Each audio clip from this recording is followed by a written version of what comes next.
Hello and welcome to Liminal Tarot for the week of 19 to 24 of December 2022. This is just before the winter solstice, just before the Christmas holiday for people who celebrate that. And I think actually it's also the beginning of Hanukkah this week. So there's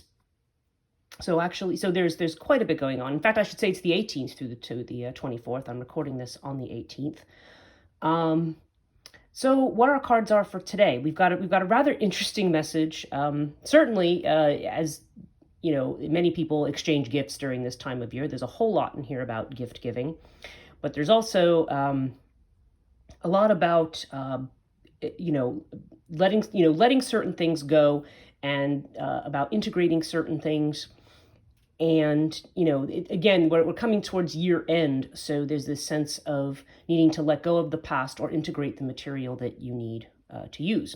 So let's begin. I'm using the Osho Zen Tarot today as my 3 cards. It's funny, I was only planning to pull 1 from this and I ended up pulling 3, so I said, right, let's just leave it like that. We have Moonology, we have the Essential Oil Oracle, the Celtic Tree Oracle, we have the Ontarian Oracle, we have the Wisdom of the Tao, and we also have Voices of the Dark Mothers and our Norse rune. Okay, so let's begin with tarot as always. So first off, we've got this is really 7 of Cups, the Emperor, and Temperance. They have a slightly different meaning in the Zen Tarot. So we have, for 7 of Cups, we have the Projections card. Typically, 7 of Cups is about delusions. It's about, not really being quite sure what the truth is of something. But projections would suggest that this is a case, we may be in situations that when we look at other people, the things that we see in other people may actually be indicators of things that are unconscious in ourselves, or that we, sometimes we do delude ourselves into thinking it's the other person when, what we're seeing there that makes us uncomfortable really represents something that we need to work on. Doesn't necessarily mean we're like that person, or that, if somebody's behaving like a real, jerk, that means that, we're also jerk. We all have the potential to be jerks, I guess, but this has more to do with the the way in which, the things that bother us about others, that might tell us about ourselves. Okay. Now, the Emperor in this deck is the rebel. So in other words, there's this idea of taking control, taking power. You need to be in your power, who you are. Okay. Don't let other people, he's breaking out of chains in this one. Don't let other people, don't be tied back by the expectations of others. And integration here, which is Temperance, is the same idea. It's this idea of, merging together those opposites, the contradictions in our lives, the way in which something, it's not either or, it can be both and finding the way in which, certain pieces of that puzzle will fit in for us. So there's definitely this sense of taking back our projections, taking responsibility for ourselves, but also allowing ourselves to live authentically and accepting ourselves really fully as we are, whether or not, we like everything that we see about ourselves, isn't important, or whether we think other people like everything that we see about ourselves, it's irrelevant. I mean, we need to be who we are and be, moving in our moment to where we're going. Now, the Rune of Antares actually has a very much the same message as the integration card, because this literally is the same thing, fire and water blending together. What I call Rune of Antares is, because this is my own deck, this was just something I had, seen during COVID lockdowns when I actually created this deck. This was the idea of something that provides a burst of energy when we're feeling physically or emotionally drained. So again, this is about making use of the material. It's almost a very tantric vibe here, because Tantra is about it's not about rejecting the world. It's not about necessarily purifying yourself. It's about taking all the raw material of everything and making use of it, okay, in a kind of an alchemy. So that includes what we would judge to be the good and the bad. This is how do we take all of that and, pull that all together within ourselves.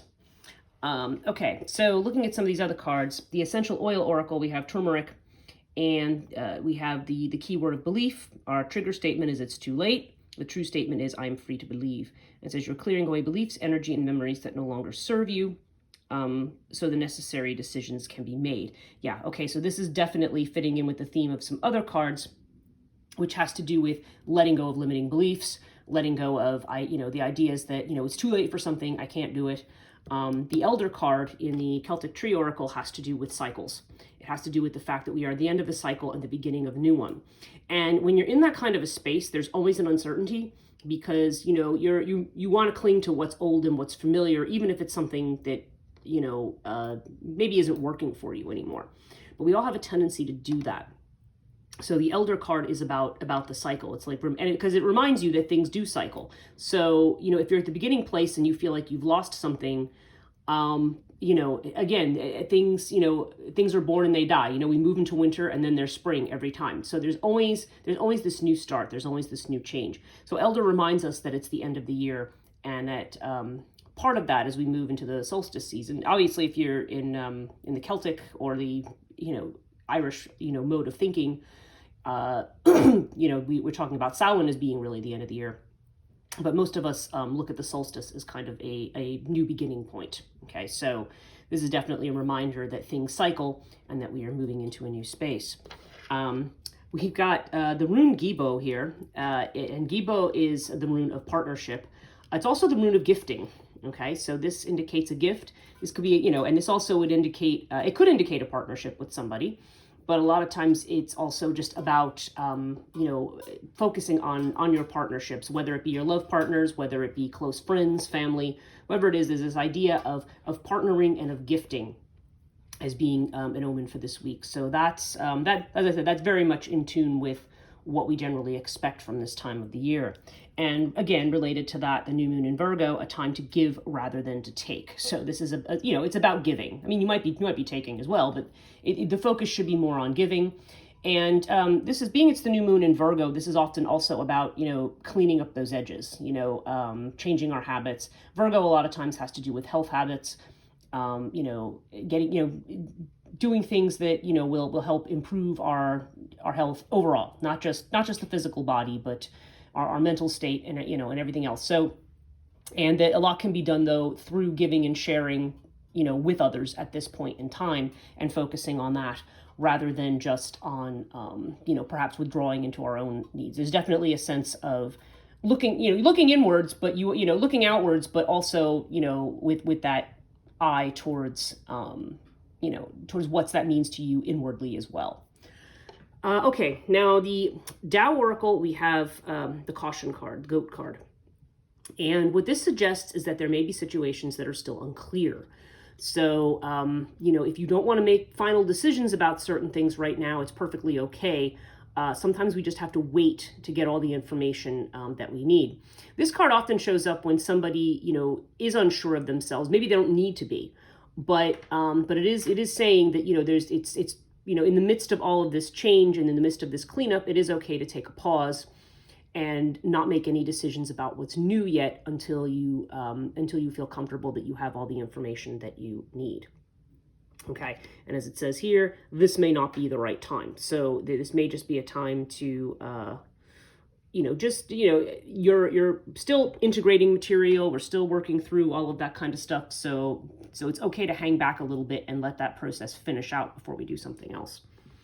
And finally, with Voices of the Dark Mothers, we have the Kylock and we have Maeve.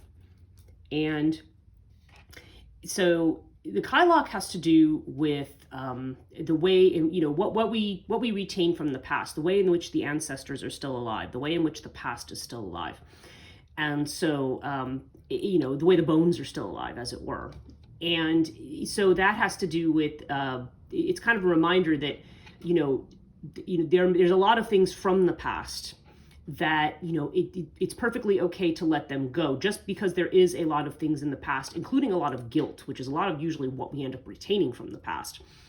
That doesn't mean that it isn't time to just bury it and let it go. Now, Maeve is the card of sovereignty, and this talks about the kind of sovereignty that's hard fought for or hard won.